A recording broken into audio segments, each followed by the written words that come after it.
labor has been under bitter attack throughout this whole neoliberal period.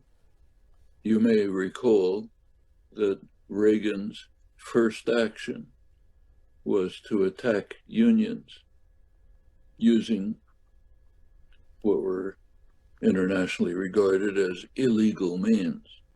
Scabs, permanent replacement workers, was a bitter attack on the labor movement. Margaret Thatcher, who was carrying out the same programs in England, opened her programs the same way. Major attack on unions. That opened the door to private corporations saying, okay, we can do it too. Caterpillar, others launched anti-union activities, also using internationally banned methods like scabs and so on. The laws were changed to make labor organizing much harder. There is a National Labor Relations Board, which is supposed to protect workers' rights.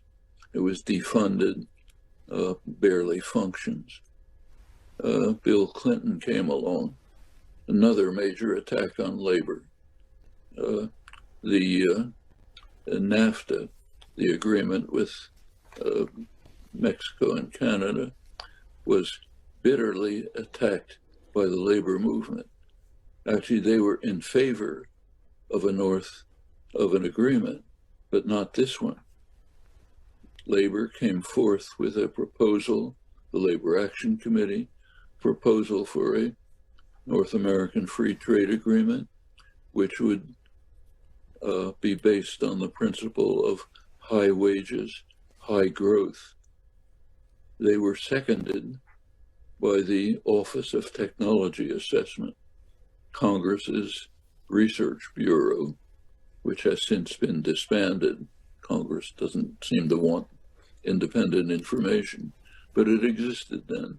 And they came out with a proposal for NAFTA, very similar to the labor movement proposal, efforts to build a high growth, high wage trade system. Clinton went through with the corporate-based system, low wage, low growth, but great for profits. Well, that was NAFTA. That was later extended to what's called the Uruguay Round, the World Trade Organization agreements, which have the same properties. Could go into the details. It's a bitter attack on the labor movement.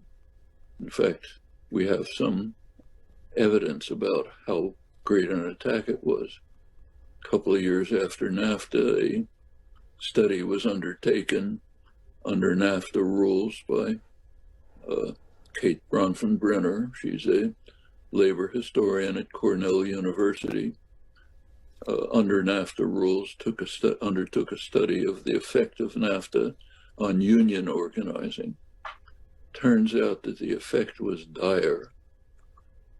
The NAFTA, along with the refusal of the government to apply labor laws, led to a very sharp reduction in union organizing by illegal means. A business could, if there was an effort at organizing, a business could put up a banner saying, "Transfer Operation Mexico," could call in workers for obligatory meetings, or would tell them, "You go ahead with this union organizing, we're going to move to Mexico." They didn't intend to do it, but the warning was enough. Meanwhile, a major industry had developed of strike breaking. There are now major industries working on what used to be called scientific methods of strike breaking. Lots of techniques, many of them illegal, but it doesn't matter if you have a criminal state that doesn't enforce the law. The effect of all of this over the years has been a sharp decline in the labor movement. This is happening at a time when workers want to unionize. You look at workers' preferences, majority want to be in unions, but unionization decline every year. Again, last year, the density of unionization declines under attack from a state corporate program of attacking labor. That's what it amounts to. Well, going back to the Amazon strike, it's a dramatic break from that, despite the enormous advantages that corporate business system has been given by state criminality, which is what it is. Despite the enormous advantages, Amazon workers in Staten Island managed to win an election. They'll be immediately under attack by Amazon, by the kinds of means I've described, but it's a small victory. There are a couple of others. There are signs, small signs, of revival of labor. Actually started in non-unionized areas, in red states like my state, Arizona, West Virginia. It began with teachers who are not unionized, began to strike for not just for higher wages, but for better conditions for children. Part of the neoliberal programs has been to defund education, to try to destroy the public education system. In fact, under the Trump years, we had a Secretary of Education who was openly committed to destroying the public education system. Public education is one of the great achievements of American democracy. Back in the late 19th, early 20th century, the United States pioneered, led the world in developing public education, mass public education, an enormous contribution to democracy and to the health of society. It's an American achievement. At the university level, too, the grants for universities, unfortunately, taking away Native American land wasn't pretty, but these land grants enabled the establishment of major universities. The United States has great state universities. MIT, where I taught all my life, was actually a land grant university. That was an enormous contribution. During the neoliberal period, it's been under sharp attack. I quoted the Crisis of Democracy calling for more indoctrination of the youth, bitter attack on the educational system. There was also defunding. Funding for state colleges and universities has sharply declined, also at the K-12 level, all part of the effort to destroy one of the major contributions of the United States towards democracy and public welfare. And it's still continuing. Well, teachers began to strike in the red states, West Virginia, Arizona, calling for better funding for schools.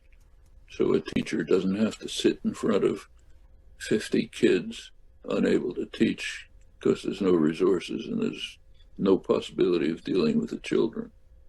Teachers were fighting not just for better salaries, which they richly deserve, but for better conditions for children and schools. They got a lot of support. I happen to be living in Arizona now, and drive around Tucson where I live. There were signs on lawns all over the place supporting the teachers, signs on businesses, support the teachers. They won referenda. Arizona passed a referendum calling for more funding for the schools, which they badly need.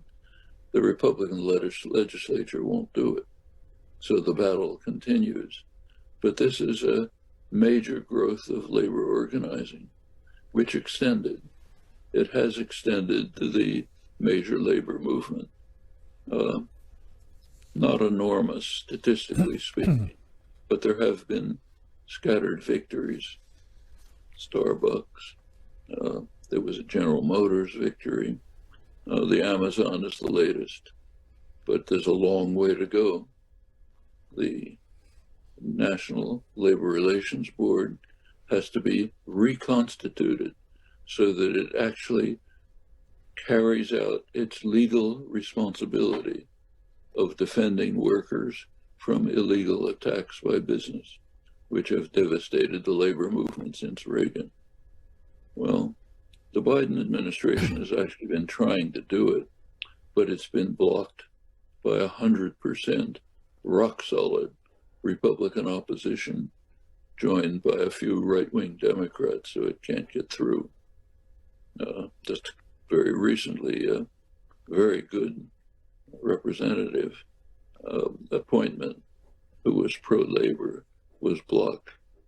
And there's a big battle to overcome. I should remember, as I said, I'm old enough to remember the early 1930s, and it's kind of similar. The labor movement in the 1920s had been crushed. The United States has a very violent labor history, much worse than Europe. The Woodrow Wilson Red Scare, the worst repression in American history, had crushed the vibrant, militant labor movement. 1920s, there was almost nothing left. Early 1930s, in the wake of the Depression, began to revive. CIO organizing, militant labor actions, sit-down strikes. Under that impetus, there was a sympathetic administration. You got the New Deal measures, which have greatly improved the lives of Americans enormously, and led the world to the post-war social democratic movements. Well, maybe it'll begin today, but it's going to be a battle, a major battle. Amazon victory is a striking example of what could be done, but it's going to be a long haul. The attack on labor continues right now, relentless, bitter, and it'll take plenty of dedication and commitment to beat back and overcome it.